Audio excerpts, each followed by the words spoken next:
दोस्तों हमारे साथ हैं युवा समाज सेवी संजय सिंघल जी, जो बीच बीच में अपनी बेबाक टिप्पणी के लिए जाने जाते हैं। अभी इसी मुद्दे पर जो समाज सेवा का मुद्दा है और पब को लेकर जो मुद्दा है, उसी को लेकर हम उनके पास पहुंचे हैं और जानना चाहते हैं कि उनका इस संबंध में क्या कहना है। संजय जी नमस्कार। खबर समय के सभी दर्शकों को मेरी तरफ से नमस्कार। नेता उनको कहा जाता है जो उदाहरण देकर नेतृत्व प्रदान करें।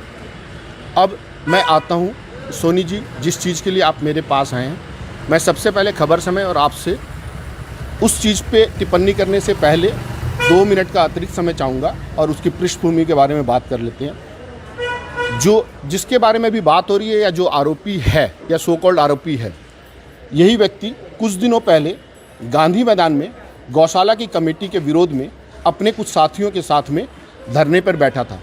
इसको नाम धरना भी समाज या मीडिया के लोगों ने दिया था। मेरी नज़र में वो एक बाल हट था। जैसे बच्चा घर पे किसी चीज़ को लेने के लिए हट कर लेता है, वैसे उनका भी एक हट था और उस हट को पता नहीं किस दबाव में या किस कारण से कमेटी के सदस्यों ने मान लिया और वर्तमान में वो उसी गौशाला कमेटी के जिसके वो विरोधी थे उसके अभी सचिव हैं।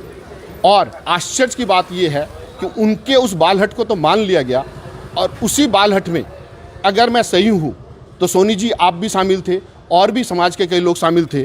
उन लोगों के क्या साथ क्या हुआ ये भगवान जानता है और पूरा समाज जानता है। तो धरने पर तो वो अकेले नहीं बैठे थे, केवल उनको एकमेंडेट करने के लिए आम सभा में लिया गया एक रिजोल्यूशन, जिस रिजोल्यूशन में ये लिखा हुआ है कि जलपाई मोड़ की संपत्ति का जो भी किसी के पास भी कोई भी हक है, किसी भी प्रकार का, वो टेनेंसी राइट हो या किसी प्रकार का गोडाउन हो, कुछ भी हो, उनमें से किसी को भी कमेटी में कभी भी नहीं लिया जाएगा। फिर वो अमेंडमेंट कैसे हुआ? अब मैं आता हूं दूसरे मुद्दे पे, जो वर्तमान मुद्दा है। नहीं, let me continue, I will come to that also. समाज बदलने के लिए केवल 2 लोगों की जरूरत होती है और वो 2 लोग हैं आप और मैं। अगर हम दोनों मिल जाएं तो किसी भी समाज को बदल सकते हैं। इसी टाइप के कुछ दृश्य दिखाकर गौरी शंकर जी कुछ साल पहले उत्तर बंगाल के सबसे प्रतिष्ठित और सबसे पुराने एक व्यवसायी संगठन का नेतृत्व प्रदान करने के लिए आगे बढ़कर आए। उस समय भी उनका मुद्दा इसी प्रकार का था और उसमें से संविधान, मैं भी उस कमेटी में रह चुका हूं तो मेरे को उसके संविधान के बारे में पता है। उस व्यवसायी संगठन के संविधान में ये लिखा हुआ है कि सिलीगुड़ी और उत्तर बंगाल का कोई भी व्यापारी उस संगठन का सदस्य बन सकता है। अपने लोगों को उसमें पहले शामिल कर लिया जाता है, सदस्य बना लिया जाता है, उसके बाद जाके वो कार्यकारिणी संविधान संशोधित करते हुए ये निर्णय लेती है कि केवल 7 नंबर, 8 नंबर, 9 नंबर वार्ड के ही व्यापारी उसके सदस्य बन सकते हैं, जो कि पूरी तरीके से गलत है। संविधान में लिखी चीज़ों को आप कार्यकारिणी समिति के निर्णय से बदल नहीं सकते। अब आता हूं मैं तीसरे मुद्दे पे। कुछ दिनों पहले या कुछ वर्षों पहले बर्दवान रोड में एक सड़क दुर्घटना में एक युवा व्यापारी की मौत हुई थी। बहुत ही मार्मिक दुर्घटना थी वो। उसके पीछे क्या कारण था इन चीज़ों को मैं नहीं जानना चाहता, लेकिन रामघाट पर यही समाज सेवी उस चीज़ को लेके कि दारू बंद होनी चाहिए, ये होना चाहिए, ऐसा होना चाहिए, वैसा होना चाहिए, हमारा समाज पूरी तरह से बिगड़ चुका है, इन चीज़ों को लेकर उन्होंने वहाँ पे एक तरीके से हंगामा सा खड़ा किया था। मैंने ये भी कहा था कि नहीं, न तो ये उचित समय है और न ये उचित जगह है, लेकिन कोई अगर अपने आप को छपास और दिखास के रोग में पाता है तो फिर उस रोग को दूर करने का कोई उपाय नहीं होता। और उन्होंने वहाँ पे हंगामा किया, फिर अग्रेशन भवन में मीटिंग कॉल करी और मीटिंग कॉल करके उन्होंने इस चीज़ का बनाया कि ये सारी चीज़ें बहिष्कृत होनी चाहिए। और कुछ दिनों बाद वही ठेकेदार ठेका खोलकर बैठ गया। ठेका तो आप लोग सब जानते ही होंगे, हिंदी में बार को ठेका ही बोलते हैं। तो समाज का ठेकेदार भी बनूंगा और ठेका भी चलाऊंगा, ये चीज़ समझ में नहीं आती। अब आता हूं मैं जो मुद्दा अभी था।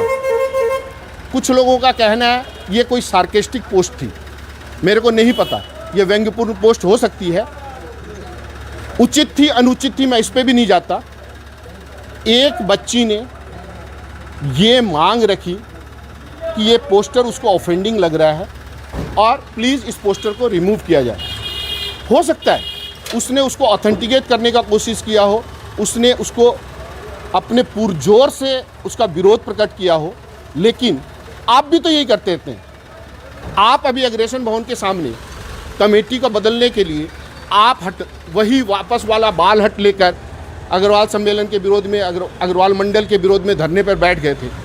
तो आपको किसी भी चीज़ का विरोध करने का अधिकार है और आप एक public place, yes restaurants and bar are public place, उस पब्लिक प्लेस में एक पोस्टर लगाते हो, किसी पब्लिक का उसको लेके आपत्ति है, मामला बहुत आसानी से निपटाया जा सकता था अगर आप उस पर रिएक्ट नहीं करके केवल रिस्पॉन्ड करते और उस बच्ची की वो मांग को मांग लेते, जो कि मेरी नज़र में पूर्णतया जायज़ थी और ये मामला बनता ही नहीं। लेकिन जो मीडिया में रिपोर्टेड है उस हिसाब से आपने उसको ओवर पावर करने की कोशिश करी, अपनी शक्ति प्रदर्शन करने का कोशिश किया और ये मामला इस लेवल तक गया, जिसका बहुत अफसोस है। इससे केवल आपकी अकेले की नहीं, क्योंकि आप समाज के कई संगठन से जुड़े हो, मेरे समाज की भी कहीं ना कहीं निंदा हुई है और मैं इसके लिए अपने आप को भी दोषी मानता हूँ, ये करता हूँ। अब समय आ गया है कि समाज को ये समझना चाहिए कि ठेका चलाने वाले ठेकेदार नहीं हो सकते।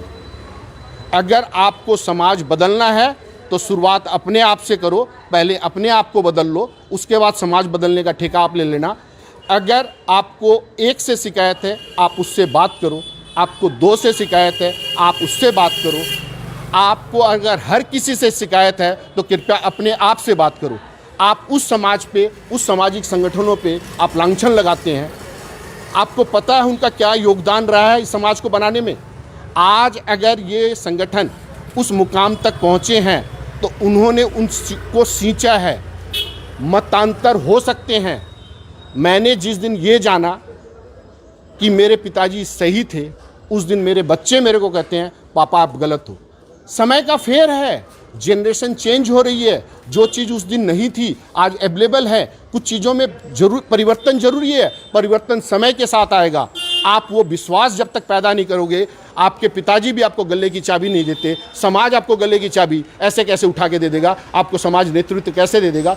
वो काबिलियत आपको अपने आप में पैदा करनी पड़ेगी। आप अगर काबिल होगे, समाज आपको हर जगह सम्मान देगा, आपको वहाँ तक पहुँचना पड़ेगा और वो आपको साबित करना पड़ेगा। घर में गले की चाबी भी सबसे काबिल बेटे को प्रदान की जाती है। समाज हर ऐरे गैरे को समाज का नेतृत्व प्रदान नहीं कर सकता। मेरी तरफ से इतना ही है, धन्यवाद। अगर मेरी किसी भी बात से कोई भी आहत हुआ हो तो मैं हाथ जोड़ के क्षमा प्रार्थी हूँ। ये मेरे अपने शब्द थे और इन शब्दों के लिए मैं खुद जिम्मेवार हूँ। धन्यवाद। तो दोस्तों, ये आपने देखी युवा समाज सेवी संजय सिंघल के विचार जो दे रहे थे पब के मामले में, और इसी तरह की बहुत सी प्रतिक्रियाएं हमें समाज के लोगों से मिल रही है। कुछ ही क्षणों के बाद हम फिर उन प्रतिक्रियाओं को लेकर आपसे रूबरू होते। तब तक आप बने रहे खबर समय पर और देखते रहे खबर समय, हर समय खबर समय। धन्यवाद।